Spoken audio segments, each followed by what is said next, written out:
Hi everyone, Taco Dog here. Welcome to my YouTube channel.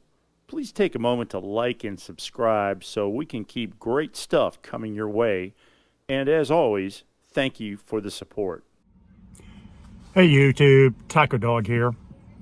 Today I'm sitting in my Toyota Tacoma 2017 Off-Road, and I'm about to wire in my ARB Twin Compressor switching. So there's lots of videos out there on YouTube about how to install an ARB Twin Compressor in the engine compartment of your Toyota. I'm not going to get into that because there's lots of different options, and honestly it's a fairly simple thing to do. All you need to do is follow the manufacturer's instructions. What's a little bit more difficult is actually wiring the switch controls for the compressor.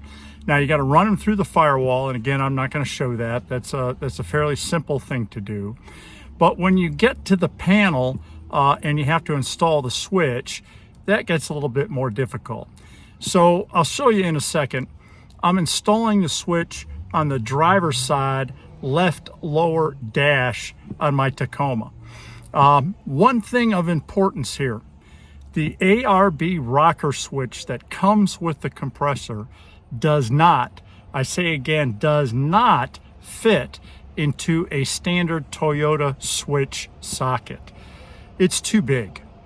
And I'll show you that in just a second. All right, so here we go.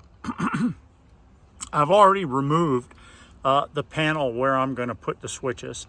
And what you see here, you see the opening.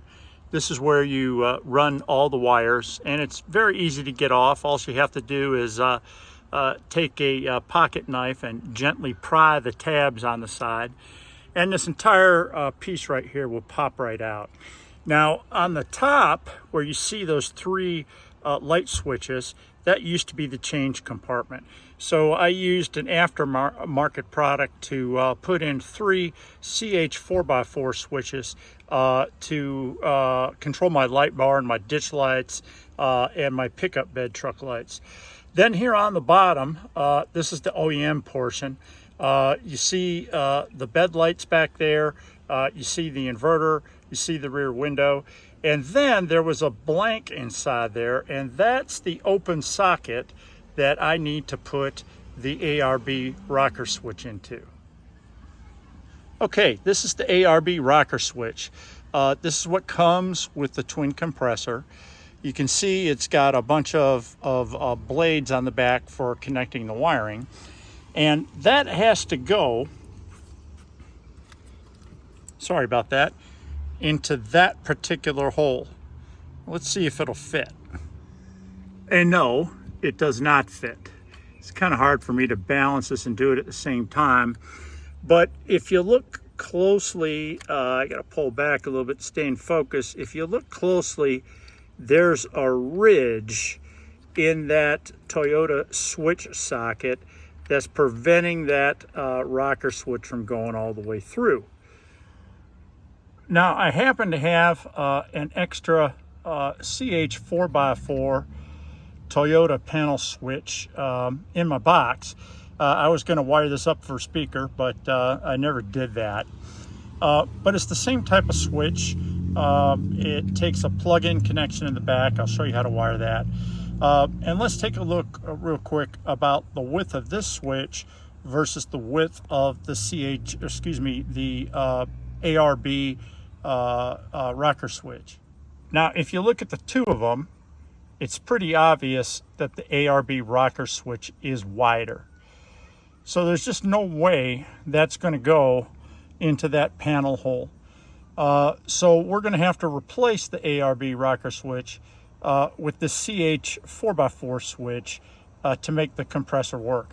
Now, you know, I've seen a lot of videos on this, putting this compressor installed and everything like that.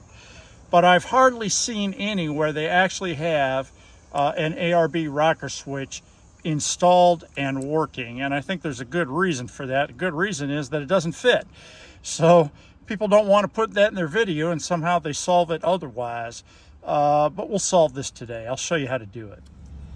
Okay, so the first part of wiring this is running the feed wire, the single wire, from the engine compartment through the firewall into the place that you're going to put the switches. It comes without this plastic connector already on, so it makes it easier to run the wire.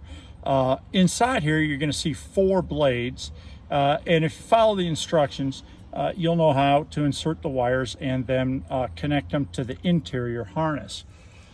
Okay, so here's the interior harness. Interior harness also has that blade connector. And the interior harness comes with actually a rather complicated wiring setup. That's because it's used for both air rockers and the compressor.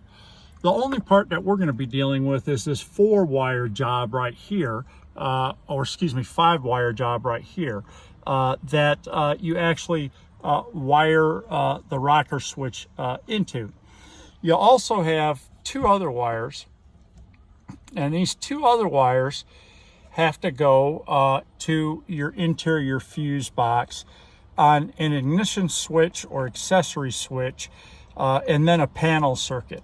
So there's 2 color wires. There's that blue wire with the white stripe, can't see it well that well because of focus, and then also the red wire with the yellow stripe.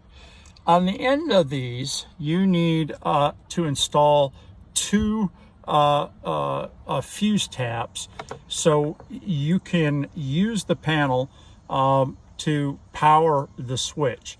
Now, one of these fuse taps, you're going to notice I have a 10 amp fuse in, and the other fuse tap has a 8 amp fuse inside of it. That's what we're going to use. The 10 and the 8 are the original fuses that return to the circuit. I have 2 15s mounted in the tap. So the 2 taps have 15 amps. The important part of getting the taps in is knowing where to put them. And that 10 amp one goes back in an ignition circuit, and then that 8 amp one goes back into the panel circuit. All right, so I've tapped the panel circuit and I've tapped an ignition circuit. The panel circuit is this one right here, and that's what powers the light on the switch. The ignition circuit, which is the 10 amp down here, this is the one that actually powers the compressor. So you got to have both of these tapped, and you got to have both of them working correctly to make the entire system work. Okay, just to test that I got this wired correctly, I'm using the original ARB rocker switch to test the circuit and to make sure everything's correct. So, if I got it wired correct and I push this button, you're going to hear the compressor come on. Oh, that's a good sign. Compressor's coming on, charging up. That's a good thing. Notice that the light came on like it's supposed to. And let's make sure it goes off. When we turn it off, it does. So now real quick, I'm going to turn the headlights on. And as you can see, the bottom light came on. So when the headlights are on, you see that bottom lit there, and then when you turn the compressor on, you're not going to hear it charge up because it's already charged up right now. The top light comes on. All right, so let's go outside here and make sure this compressor is working correctly. Now, you see it over here. I got it mounted. I also have my inflator hose hooked up. I got it set up with the manifold and then the tap right here. The line from the manifold runs to the compressor at kind of a weird angle because I want to clear the hood. So let's make sure this is working correctly. There we go.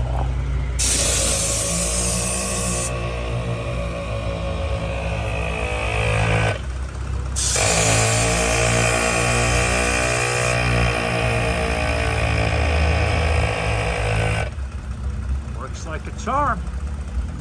Okay. All right, so the CH 4x4 switch comes with a wiring diagram. To make this work, you got to pay attention to this wiring diagram. Notice there's a green, a red 1, a red 2, and a black. And if you orient it so that the wires are aligned in the same way, and you're looking at the wiring diagram, you know where everything is at. Next, you got to make certain that you know what wire colors you have on the ARB isolation switch wiring harness. Notice that you have red, you have blues, and you have a couple of blacks. So the first thing we got to do is we got to cut all these blade connectors off and then replace them with wire connectors to go onto the CH 4x4 switch. So we cut off all the blade connectors, and now I've installed the wire connectors to get ready to put on the CH 4x4 harness.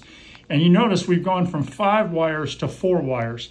That's because the black or common ground I wired together, and then you're left with 2 reds and a blue. And now we got to connect these to the 4x4 CH 4x4 wiring harness. Okay, so I finished wiring. Again, referring to the CH 4x4 wiring diagram, you're going to see that there's a total of 4 wires coming out of the connector. Green, red 1, red 2, and black. Again, green, red 1, red 2, and black. Okay, so let's trace these out. First off, starting with the green. The green comes down and goes to the ARB harness that has the red with the yellow stripe. Can't see all that well, so I'll post the order in the comments. Red 1 comes down here and it goes to the red wire. Red 2 comes down here and it goes to the blue and white wire, and then of course the black goes to the black. So to get a little closer, here's the order. The ARB harness, red and yellow, then red, then black, then blue and white. The CH 4x4 order, green, red 1, red 2, and then black. So that's the way it is. And check the comments. I'll give you the exact wiring order so you don't have any problems. I've already used the connectors. I like using heat shrink connectors. So you heat them up with a heat gun and they seal right to the wire to prevent the wires from pulling out. All right, so we brought the switch back out to the truck. We plugged in the harness that we wired. We stuffed all the extra wiring along with the harness back into the area where the switch mounts.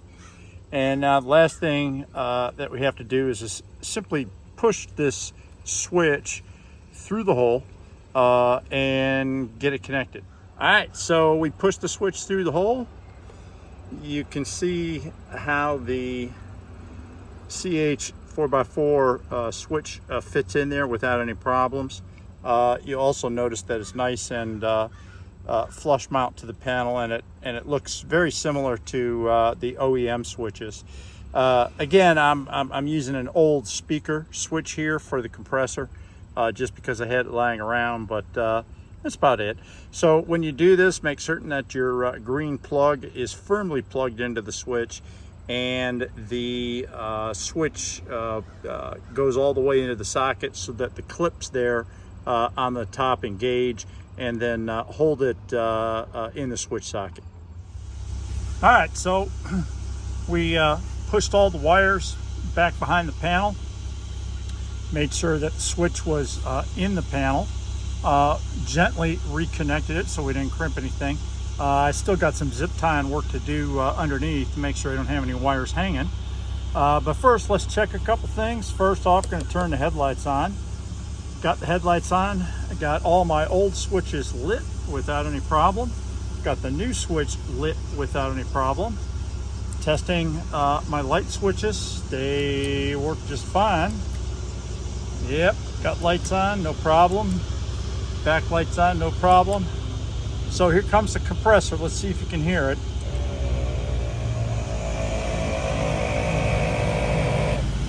Yeah, charged up that manifold, no problem. Got that light on. Always problems with focus. Got that light on, that works well. Turning the headlights off. Compressor is still on. That's why the light switch is on. Turning the lights back on. Still works just fine. We'll turn them off. We'll turn the compressor off. And hey, we're done. So it does work. And the switch, you can get a good look at it there as close as possible. Switch does look very good in the panel. No problems there. And hey, we got onboard air. So that wraps it up. I try and spend at least 3 days each month in campgrounds or the woods. Check my channel for regular updates. Again, please take a moment to like and subscribe so we can keep great stuff coming your way. Thank you for watching.